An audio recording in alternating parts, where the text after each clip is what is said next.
sort of, oh yeah, this is a couple more housekeeping items. We are recording this. So if you have a partner or colleague in your organization who can't make it, we'll be posting this on the website as soon as we can after the webinar, so people can use that or access it. If you have a consultant or a contractor who you're hoping to work with for your planning work and you want them to look at that so they're kind of up to speed on things, it will also be on the website. So please don't hesitate to share that around, and we'll have it available as soon as we can. The other piece is that I think for a lot of you who received a Planning for Recreation Access grant for comprehensive open space planning, meeting with me or connecting with RCO to talk about it is listed as a milestone or a deliverable in your agreement. And so being a part of this webinar and participating or watching it after the fact would cover that requirement in your grant agreement. Obviously, I hope this is not the last time we see each other, and that we're able to connect one-on-one and or I can look at reviews. We'll talk about that later, but this would satisfy that piece of your grant agreement. So I'll go ahead and get started then more formally now that we've kind of been through some of the housekeeping. Again, this is for all those of you who received funding for the Planning for Recreation Access grant and are planning to do, some sort of park, recreation, open space, comprehensive planning. So my name is Nick Norton and I'm the Policy and Planning Specialist here at RCO. And really, what my role is to work with entities who are trying to establish planning eligibility at RCO. So we're going to spend some of our day today talking a little bit about kind of the nuts and bolts of what does that actually mean? What are some of the sort of procedures, or what are our requirements, or kind of how does this planning eligibility work and what do I get from it? So more nuts and bolts types of things. And then we're going to go into a separate section which I think is more generative, hopefully, and substantive for you as a group, is talking about kind of what are the required planning elements of a comprehensive plan or an open space plan that we look for at RCO, and maybe trying to provide you some tips and tricks to think about, how you might go about meeting those, or how some other things to think about and hold with you that might help you given your local context and help the planning process be smooth and substantive and effective for your organization. And we'll have built-in opportunities for questions. And if you have things that come up or you're like, oh, I didn't quite get that, please feel free to use the chat. We're a small enough group that we can very easily do that. And we can, you can turn on your camera and, you can ask me a question directly and raise your hand during those sort of question periods. So I want this to be a discussion to the extent you want it to be one. But we will save some time for questions and answers at the end. So I try and be really clear with what my goals are, because if I don't meet them, you can help me stay accountable to that at the end when we have time for discussion or conversation. So I'm hoping today that you come away with at least 5 things. You understand what grant programs we have at RCO that would require an approved plan on file. You know the kind of different types of eligibility that we have. And you understand that, to a fairly detailed degree, the sort of planning elements that we require in a plan before we can approve it. I really want you, like I said, to have some very concrete tips and tricks to take with you. And if you remember absolutely nothing else from this webinar, I really want you to feel empowered to reach out to me, to give me a phone call, send an email, set up a one-on-one, or maybe, we have a little roundtable with others from your organization, or when you bring a contractor on board, we can talk through things, or maybe you just need a sounding board. You're thinking about your public engagement strategy and you're kind of feeling like you're hitting a roadblock. I hope you really feel like you can reach out to me and I can help get you connected to other people on our team, or I can just talk through things with you. So if nothing else, please feel free to do that after this webinar is over.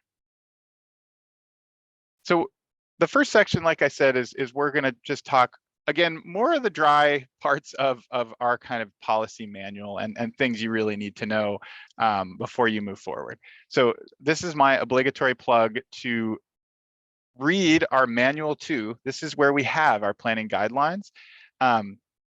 Is it a bit dry? You bet your butt it is. But it is the North Star for us in terms of understanding how we look at projects and what gateways you get from creating a plan. So I would say watch this, do this webinar, maybe watch it again, read the planning manual, skim through it, in the next couple of weeks.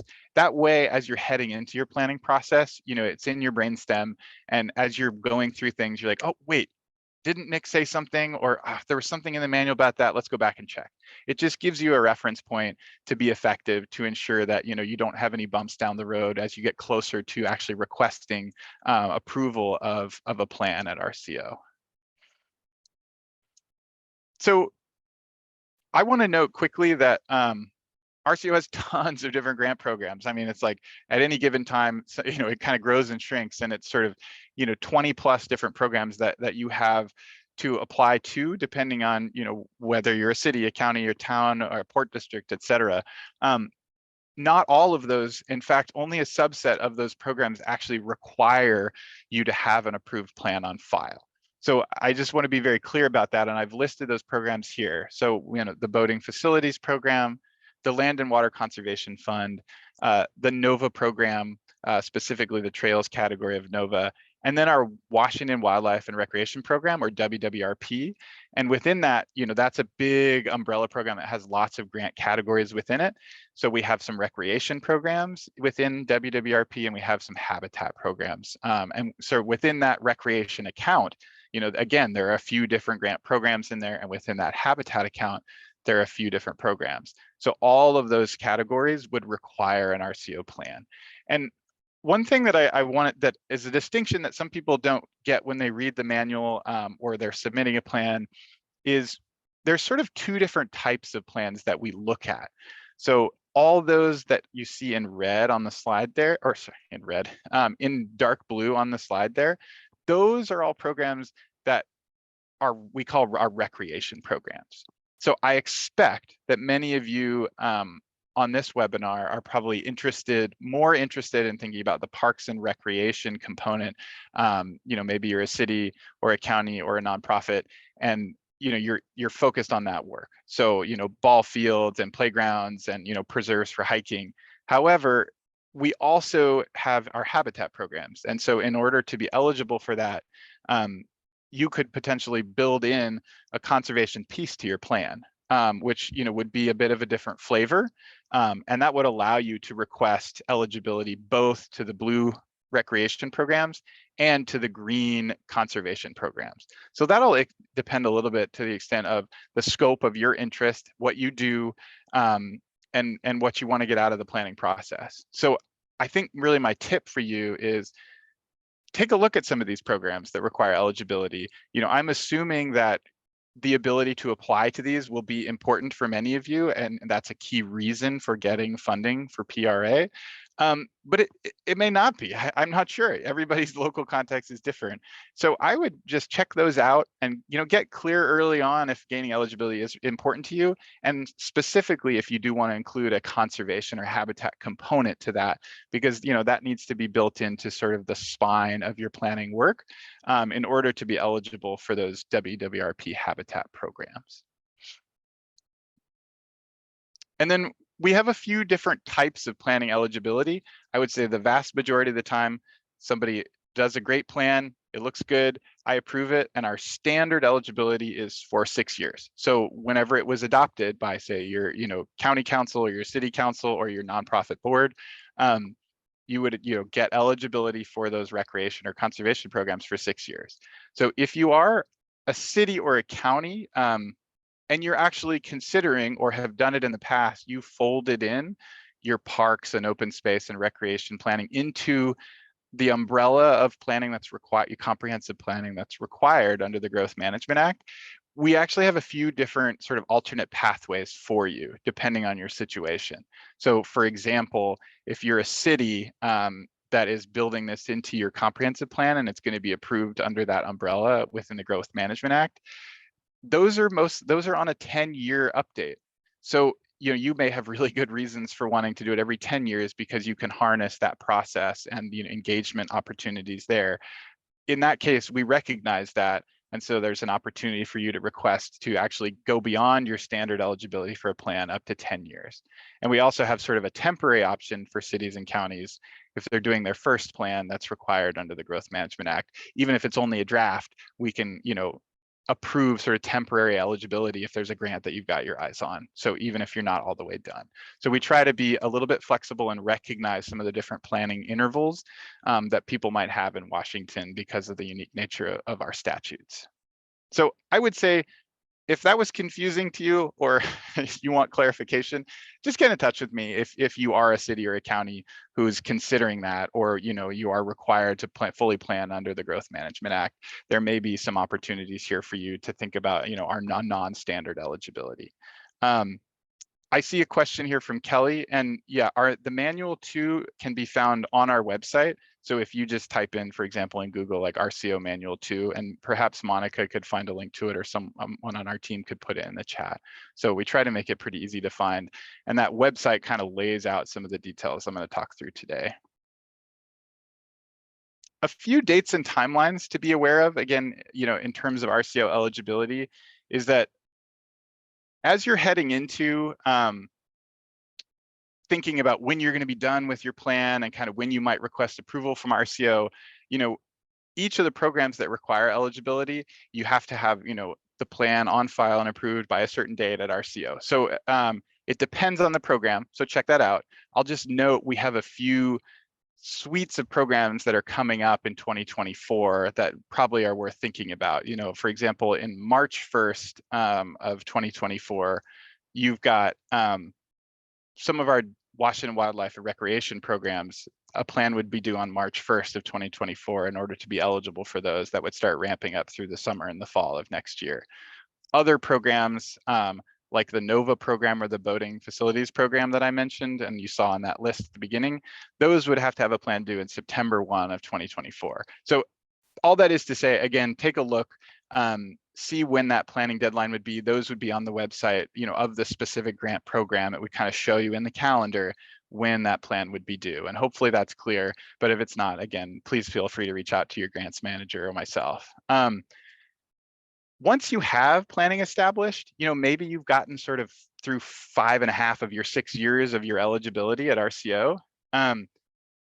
You want to be thoughtful about, how far that will get you into a grant program, for example. So if you apply to WWRP, for example, and you have a grant in and you're not sure if it's funded yet, you have to have your eligibility. It can't expire or lapse, during the time when you put in your application and when the board actually reviews the project. So just be aware of that as you kind of get towards the tail end of your plan, assuming, you come in and it's approved by RCO. And I'll just note that, even if we don't have it in the manual, we do offer the opportunity for people to request a short-term waiver and extension if for some reason things don't line up. Like I get this a lot. If someone says, oh, gee, my city council, we're basically done with the plan. It's in a really good spot. They just don't meet until April, but it says I'm supposed to approve this by March 1st. In that case, generally speaking, you can request, like a waiver for a month or, up to 6 weeks or something. And our deputy director, would look at that and would, either approve or deny the request. Generally, we try and be pretty accommodating in situations like that, where there's just a misalignment of timing. That's totally understandable. And then one thing I get a lot is I have a lot of entities kind of saying, oh no, like my plan's going to expire at RCO and we're 2 months away from being able to finish our new one. Like, what are we supposed to do? And I just want everybody to know that once you have an active grant and your eligibility got you to that point and it opened the door to apply to that, it's okay if it lapses for a few months, or if for some reason you don't have the capacity, you're a smaller community or a nonprofit and you say, we do want to do this, but we can't do it right now. And we're not looking for any RCO grants for the next year or two. It's okay. There's no penalty about that. It's fine if you lapse. We encourage people to kind of maintain consistent eligibility just so that they have access to all those grant programs, but there's no penalty or anything like that. We always welcome you back with open arms and, renew the next version. So I just want to make sure that you don't worry about that on the back end of some of this. And I'm seeing another question from Kelly. Thanks, Kelly. Keep them coming. Can we submit a plan for approval before the end of 2023? Absolutely. You can submit at any time. So I get them, all weeks of all seasons of the year. So it's really about when it's approved relative to the grant that you're interested in, but you can do it at any time. And in terms of requesting approval, it's pretty simple. Basically, you send me an email and you attach 3 things: a final copy of the plan, a self-certification form. Again, that's on our website and linked in our manual too. It basically says, here's the sections, that are required, making sure that you're sort of accountable to our required elements and signing it. And then a copy of, the adoption instrument or the resolution, from the city or the county council or your board of directors, whatever it may be. And usually within a week, I'll send you an approval letter that you have for your records, and we update our system, and, off we go. And I wish you good luck with all your grants. In exceedingly rare cases, when somebody, hasn't engaged me early, or, we didn't have a chance to talk about these things, or I didn't have a chance to have a webinar, there may be things that don't actually, clearly a piece or a required element is missing relative to our policies. And so, I'll send back a review saying, well, I can't approve this as written. Here's what I would need to see. That breaks my heart. So I think, my tip for you is, beyond this, like I said, I might say it 5 more times today, please do reach out, send me an initial draft, or if you have an outline and you're kind of scoping how you want to do things, just bring me in. Maybe it only takes me 10 or 15 minutes to look at it and say, hey, you're on a really good path. I see no problems, because I really don't want to have to send that back to someone when they're on the back end and they've gone through this big approval process and spent so much time and, emotional energy working through and a really important piece of what you're trying to do, and that we're the barrier. So we don't want to be the barrier. I think our hope is that our manual and our required elements can be flexible and fit a lot of different local contexts. But 30 minutes could save you tons of time if you reach out to me early. So I think that's really the take home here. I just want to stop and make sure. So that was kind of the nuts and bolts, right? Like how it works, what it is, what it gets you. So I just wanted to make sure there weren't any questions from the group. So feel free to come off mute, raise your hand, go ahead and ask a question if any have come up.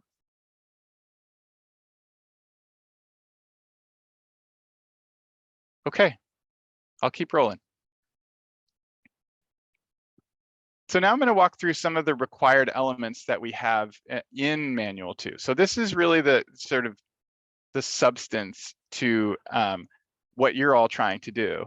And so we have 6 different required elements: public involvement, inventory, goals and objectives, demand and need analysis, a capital improvement plan, and adoption. I'm not going to talk about adoption because you know better than anyone how approval works at your organization. So that's really kind of the stamping and sealing it and sending it off. So we're going to talk about the other 5. So I'm going to go through those piece by piece. I'll do a couple of them, and then I'll leave some space for questions if there are any, and then we'll do a couple more, and we'll get to the end. So I'm going to start with, I guess I should note, these are in the order that I personally think makes a lot of sense for an organization, but that doesn't mean that everybody presents them in a plan in this order or takes them on in quite the same way.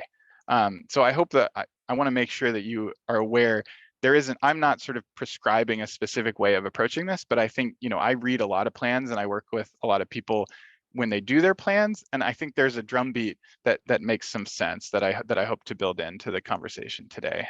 So the first one is, we require some sort of public involvement. Again, we are not prescriptive about exactly what that should look like. But some of the things, this is really your space to understand your community's priorities, however you define that community. And I perceive this to be by far the most important piece of effective planning, and something that I encourage everybody to kind of give it the space and the time and the capacity that it deserves, because it's really the cornerstone of, I think, what you're trying to do when you're putting together a comprehensive park and recreation plan. Some of the things I see, and I'm going to try and talk about some common issues, or I don't know, maybe mistakes is a bit of a harsh term, that I see, especially with smaller organizations who may have limited planning capacity. And I think, actually, and also things that come up with even larger organizations. There's a tendency, I think, where we're only human, that we tend to think that we know what needs to be done. Especially, you may have your public works staff or your stewardship staff or your maintenance staff. You're out there.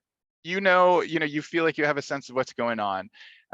I would urge you to not presume that, as you start. And many of you may be doing this for the first time, so you have a really great opportunity to be a blank slate in some ways, and to really engage your community in a generative way. So I hope you take that to heart. And I think sometimes there's a tendency in sort of early stages in public involvement to focus on quantitative versus qualitative information. Oh, let's do this survey, let's have people rank sort of, what's most important versus least important, and those are absolutely critical. But I would encourage you, as you're thinking about your planning process and your community engagement strategy, is sort of, how can we create a space for someone to tell their unique story? And how can we be comfortable with that ambiguity on the front end, and then wait for patterns to emerge that really help us and that are actionable and specific through that process? So I would urge you to think about balancing those kind of things in your public engagement. And I just want to propose a few key questions that I hope would inform your approach to meeting our requirements. And again, our requirements are in this space, are not a lot. You just have to do it and do your best to be thoughtful about it. But some things that are easy to forget is, I hope you think about, who in your community might face barriers to being heard. Either because they don't go to your city council meetings, for example, or they may have a disability that prevents them from engaging in sort of the traditional sports that we think about, athletics, that we might sometimes tend to prioritize over others. Or they don't have a car, and so they can't get to some of those community events where you might want to sit down and get some opinions. So just try and be thinking about some of those things, so you can be holistic and more equitable in how you do your engagement. And then thinking about, once you've identified how, or your desired sort of groups that you want to reach, is how do you do that in a meaningful and authentic way? How do you give people space to tell their recreation story? Because I think a lot of really substantive things in the planning process emerge out of creating that space. So those are just some things to think about as you go into this. But really, at the end of the day, our kind of tip for you is, knowing that many of you are capacity limited, how can you take a couple complementary avenues for community engagement and weave them together in a way that meets your capacity? There's a ton of different sort of arrows in the quiver for how to do this. Maybe it's sort of a few key stakeholders that dropping into a partner event. Maybe the Backcountry Horsemen in your chapter in your area is going to do something, and you want to come and just have a chat with them. Online surveys are great for a sort of broad base of understanding of where your community's at. So we always encourage trying to do something more like a comprehensive survey that's available through multiple sort of social media channels or other networks. There are pop-up tables, at the fair or the farmer's market, things like that. And I just wanted to note, there are it's amazing when you look how many other partners, humans are planning creatures, either by requirement or by desire. And so there are lots of other comprehensive plans, strategic plans, shoreline master plans or other land use plans that may actually have really important, helpful information that you can draw from or learn from. That would be sort of, part of, reaching out and casting a wide net.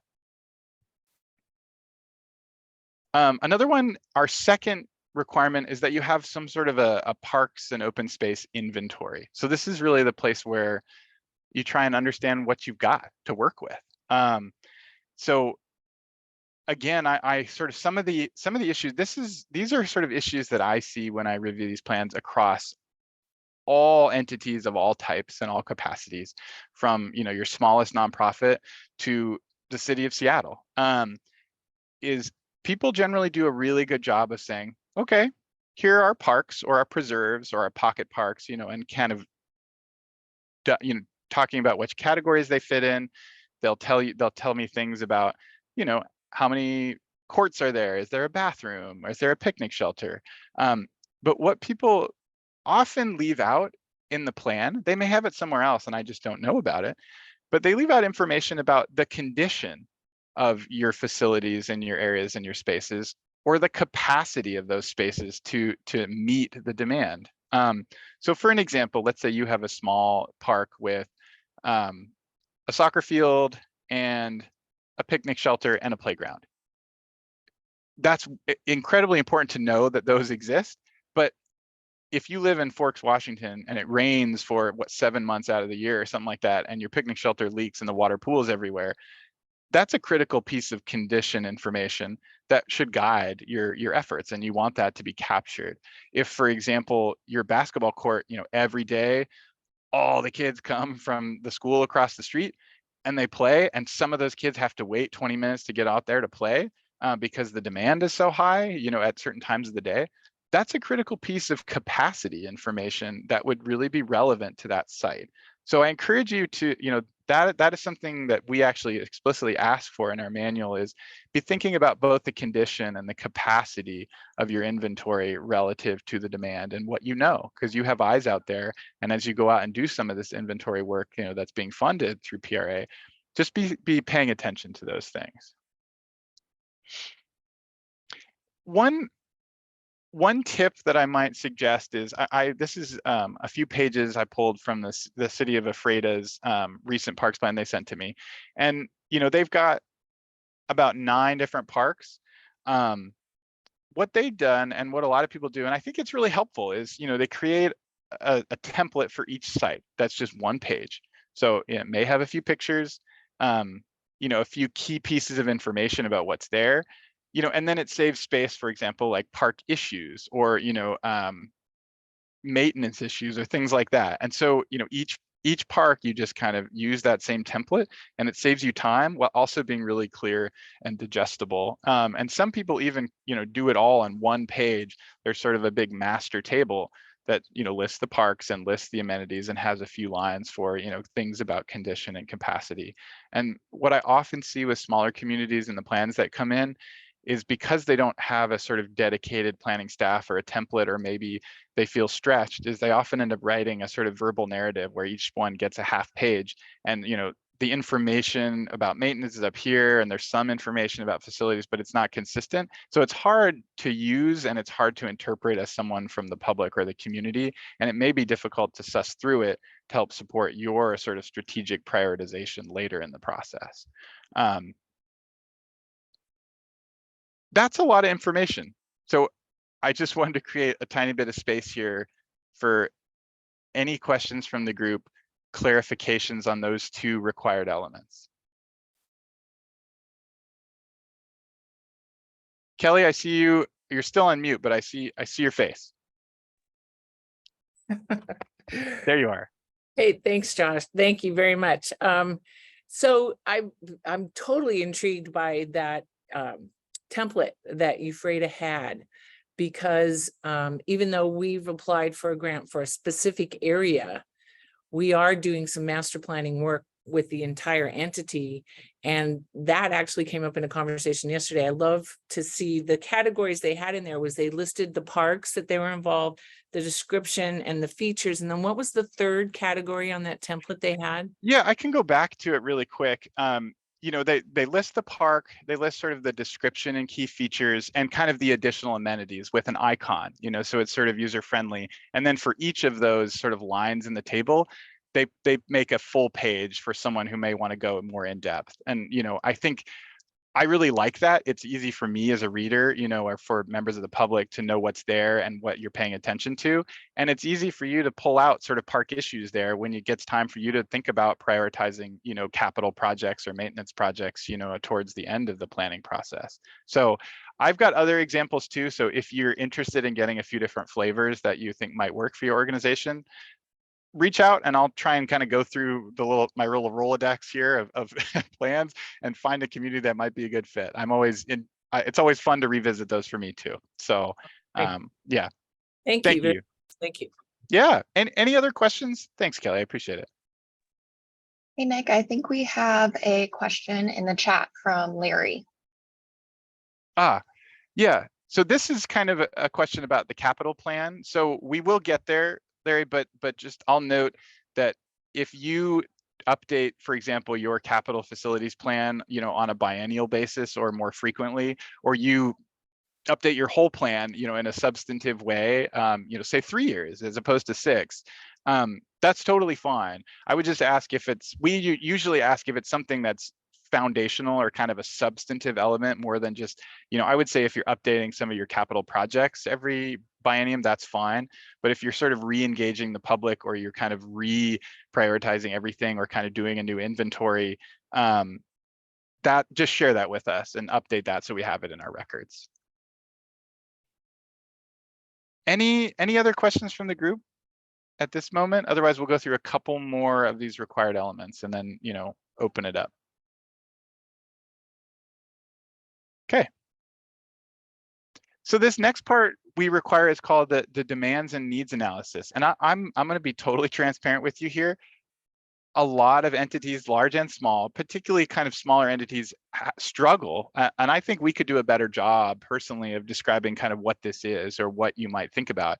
And it's clear to me that some of our entities sort of struggle with what does it actually mean, or like, what am I supposed to do here? And this is really the place where you take that information from public involvement, you take that information from your inventory. These are things that internally that you probably need to focus on, or that you may be lacking in certain places, and you also know what the public and the community is interested in.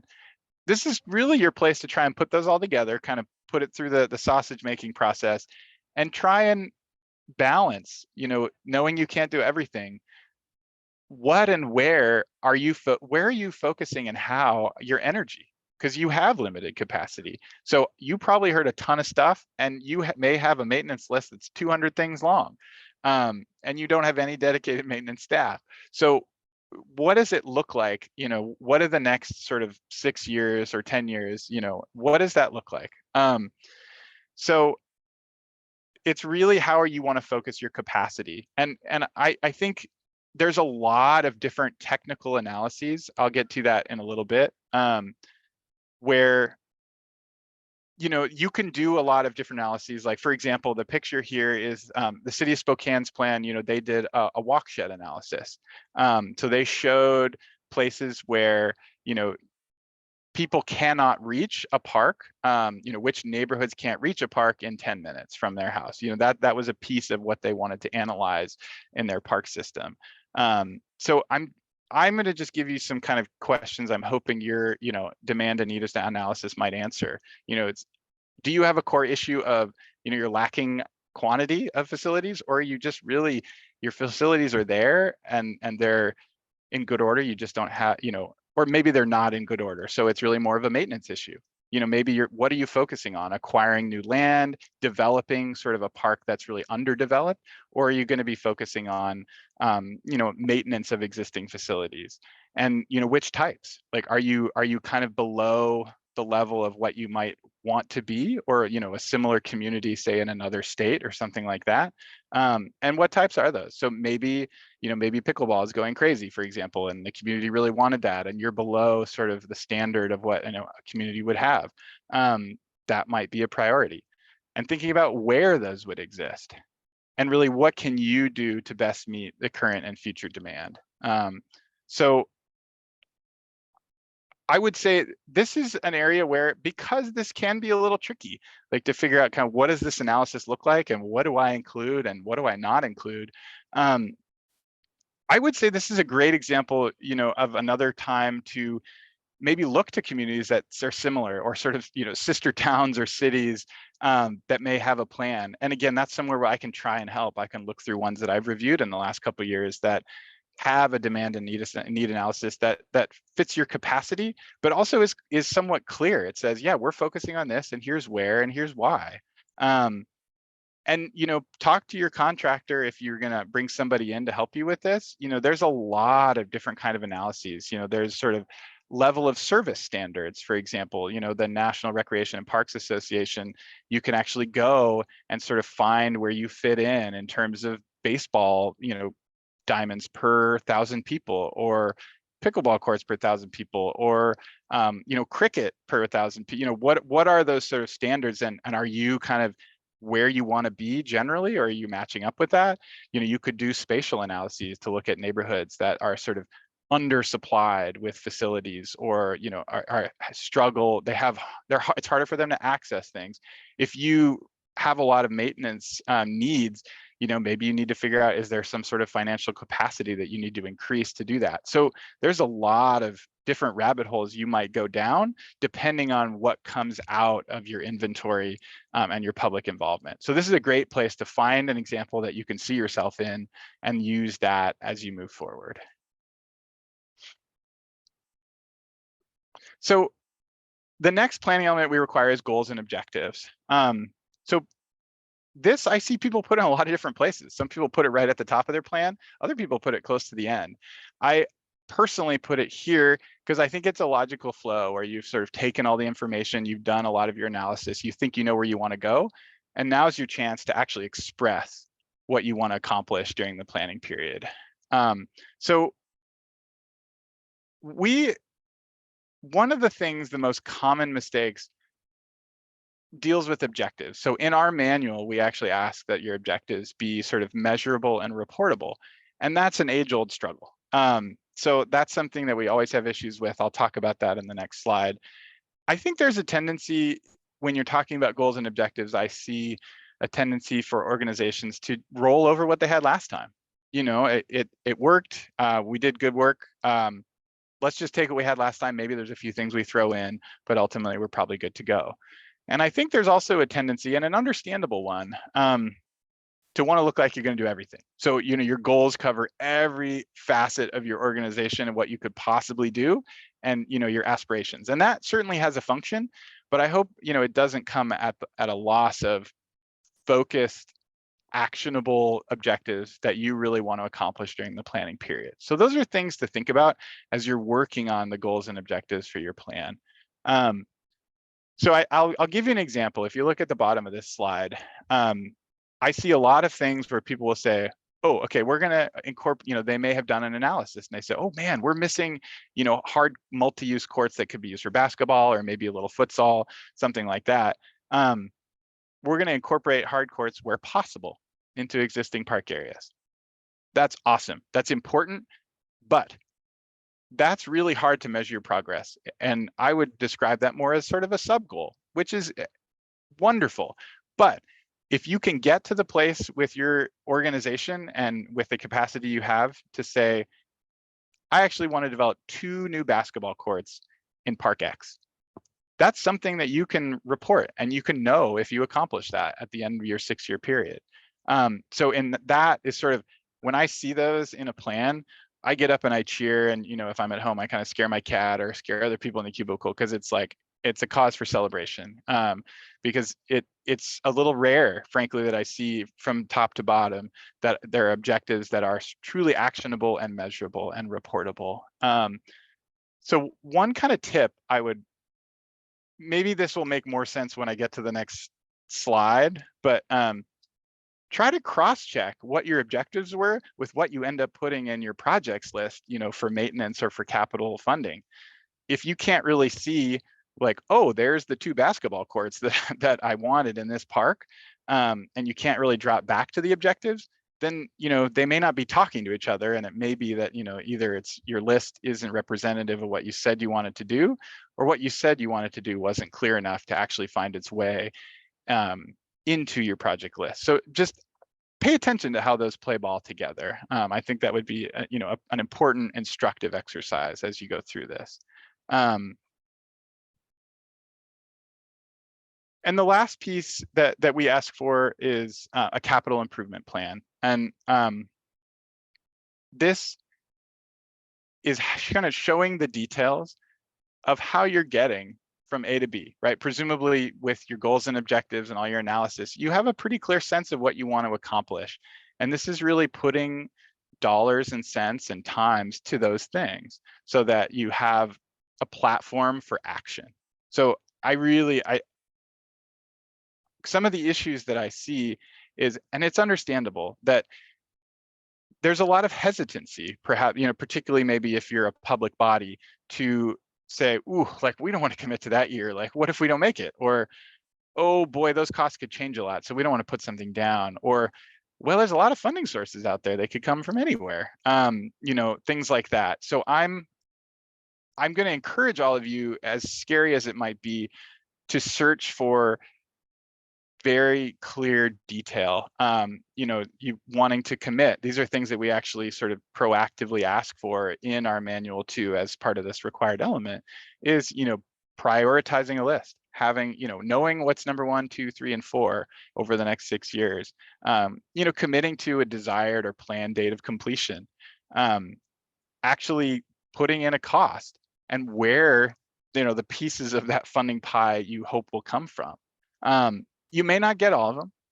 You may only do some of them. I hope that you right size it to what your community is. But striving for that detail, I think, is a critical piece of having a kind of a platform for action. And I just wanted to put in, I recently worked with the city of Raymond, and I put in their kind of capital improvement plan. And they got most of the way there. And it took a bit of back and forth from me saying, oh, can you commit to some of these details? And I think it's a really great product that fits. They're a small town, so they have 5 projects, and they're really thoughtful projects, and they have a sense of how much they cost, and that gives them something to work with. And so I was just really pleased to have that back and forth and kind of talk about that detail, and that they committed to that as a city. So that's just kind of an example there. There are many others that we can share of sort of publicly available documents. I wanted to open up space for, if there are anybody on the RCO team, if there are things that you want to mention or you'd like me to mention that I probably forgot in this conversation before we kind of open up to questions from the group, because I'm sure there are things that you want people to know that I may not have stated. So if that is the case, feel free to add something in or prime me to answer a question. I'm specifically thinking of Marguerite, if you might have anything else that you want me to add.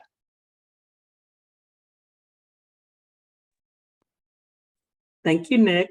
You're doing Sure. a great job.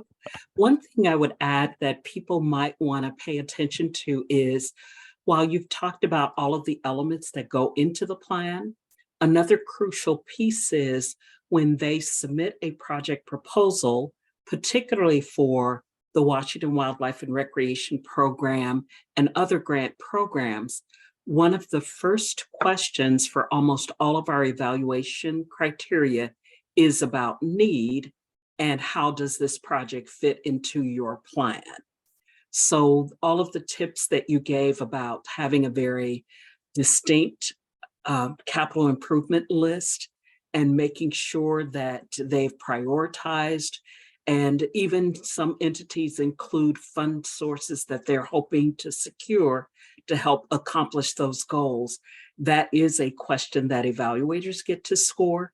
So that gets to be a crucial piece of the puzzle, is making sure it's clearly identified in that plan why it is a priority and what were the key activities that your community was interested in expanding or adding to. So those public pieces, those public comment pieces, and setting a great capital program goes a long way for helping you to score a little bit better on the need criteria. That's great, Marguerite. Thank you. You're so in the thick of that I'm glad, it's great to have you compliment my comments, because I get to look at a lot of the plans at the high level. So I really appreciate that. Any other grants managers that wanted to chime in with sort of clarifying questions or things that you want to add given your perspective? Okay, not seeing any. Are there any questions from anyone about any of this? I know there was a lot here, so it may take some time to digest, but any kind of final questions? Oh, I see one from Ben in the chat, about the city leading a coalition of multiple partners. And I'm happy to do this sort of a presentation like this, you know, where it's even a smaller group and back and forth a few times, you know, as needed. So yeah, please don't hesitate to engage me in that, or have a sort of informal conversation to have this presentation handy, stuff like that, because everybody's situation is unique. So Nick, this is Marguerite, and I just have one follow-up thing. You may have talked about it, but I thought it might be worth repeating. For many of the Planning for Recreation Access applicants, they have a milestone in their contracts, or they will be getting a milestone in their contracts or agreements that you might want to talk about meeting that particular milestone that's tied to connecting up with you.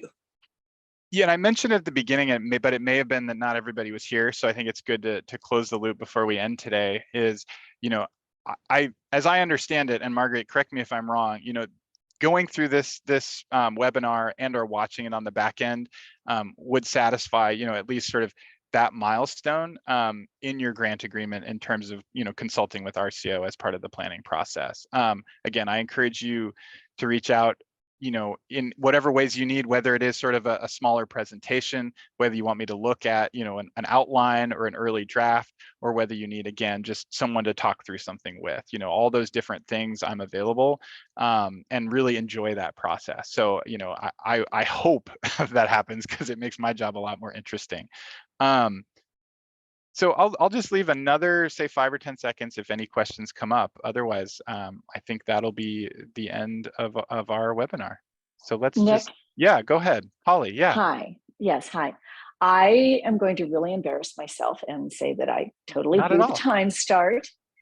I'll just be upfront about it. So my concern, or not my concern, my question is, I will be able to watch the first several minutes I missed? Absolutely, yeah. So we're gonna record this, and I think basically from sort of the moment I say something real until the moment, you know, we end it, it'll be recorded and up on the website. You know, I don't know exactly how quick, but hopefully, you know, I assume within a week or so, Great, depending on how because fast we can turn it I around. feel like I have questions, but I also feel like they were probably answered in the portion I missed. So thank you.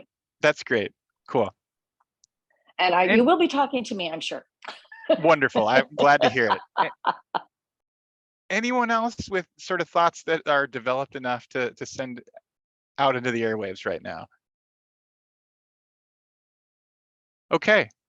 Well, a huge thanks for your time. I know you have a lot of things pulling at you, and so, you know, taking the time to sit down and go through this, it means a lot to me. I hope it makes your lives a little easier and gives you something to think about. So again, reach out. Monica put my email in the chat. It'll be, you know, in the webinar. It's on the front slide, and it's pretty easy to find me on the website. So you know where I'm at. So thank you again, everybody. I really appreciate it, and have a wonderful day.